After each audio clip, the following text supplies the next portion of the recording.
अरे हल्ला गुल्ला बंद करो, सुनो हमारी वाणी जी। वाह भैये। हल्ला गुल्ला बंद करो, सुनो हमारी वाणी जी। वाह भैये। नीतीश जी घर घर नल जल योजना दिया, अभी तक नहीं आया है पानी जी। सत्य है जी। नीतीश जी घर घर नल जल योजना दिया, अभी तक नहीं आया है पानी जी। सत्य है जी। सोचा अगर पानी आएगा तो हम हूँ धोएंगे जवानी जी। सत्य है जी। सोचा अगर पानी आएगा तो हम हूँ धोएंगे जवानी जी। सत्य है जी। सब ठेकेदार माला माल हो गया, खूब काटा है चांदी जी। सत्य है जी। सब ठेकेदार माला माल हो गया, खूब काटा है चांदी जी। सत्य है जी। दुर्गा पूजा में कोरोना कह के लगने नहीं दिया पंडाल जी। एकदम सत्य है जी। दुर्गा पूजा में कोरोना कह के लगने नहीं दिया पंडाल जी। सत्य है जी। यह कैसा रक्षक है भैया की है बड़ा चंडाल जी। सत्य है जी। अरे यह कैसा रक्षक है भैया की है बड़ा चंडाल जी। सत्य है जी। विधानसभा के इलेक्शन में खूब हुआ प्रचार जी। एकदम सत्य है जी। विधानसभा के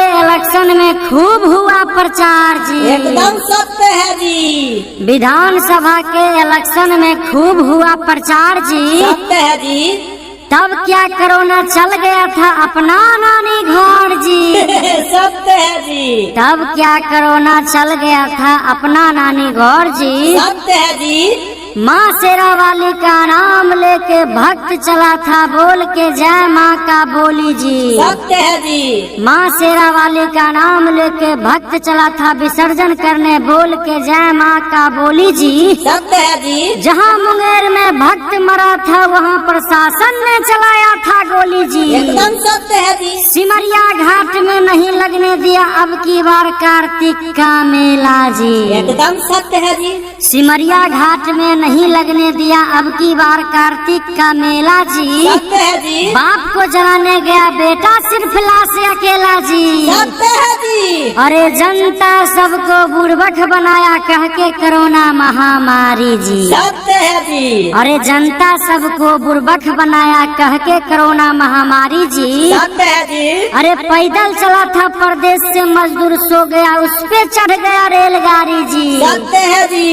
एगो पप्पू भैया था जो गरीब का समझा लाचारी जी। सत्य है जी। एगो पप्पूए भैया था जो गरीब का समझा लाचारी जी। सत्य है जी। सब मजदूर को पैसा दिया बांध के रोटी और तरकारी जी। सत्य है जी। अरे बाहर से मजदूर सब आया, स्कूल में हुआ क्वारंटाइन जी। सत्य है जी। अरे बाहर से मजदूर सब आया, स्कूल में हुआ क्वारंटाइन जी। सत्य है जी। समय पर किसी को खाना नहीं मिला, नहीं मिला पीने के लिए पानी जी। सत्य है जी। अरे एक सप्ताह में कुल को घर भेज दिया, सबको बोला नहीं है मेरे पास राशन जी।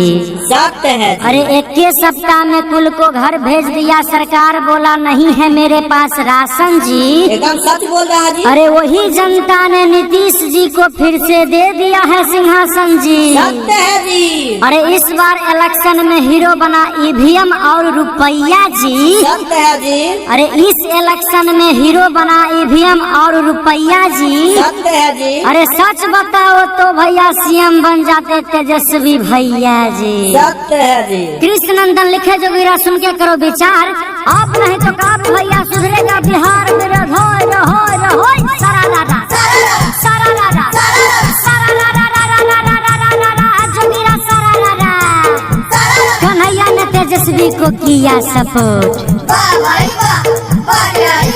कन्हैया ने तेजस्वी को किया सपोर्ट। कन्हैया ने तेजस्वी को किया सपोर्ट। राम रतन भैया को मिला खूब वोट, फिर देखो देखो रे हो जोगिरा हो जोगिरा सारा रा रा रा रा रा रा रा रा रा जोगिरा सारा रा रा। 30 रुपए, हाँ हाँ 30 रुपए, 30 रुपए बैगन मिले, 50 रुपए आलू। मास्क लगा के जेल में बंद हुआ लालू, फिर देखो देखो रे हो जोगिरा हो जोगिरा सारा रा रा रा रा रा रा रा रा रा जोगिरा सारा रा रा। सोनू सूद है, हाँ हाँ सोनू सूद है। अरे सोनू सूद ने 200 दिया बस गाड़ी।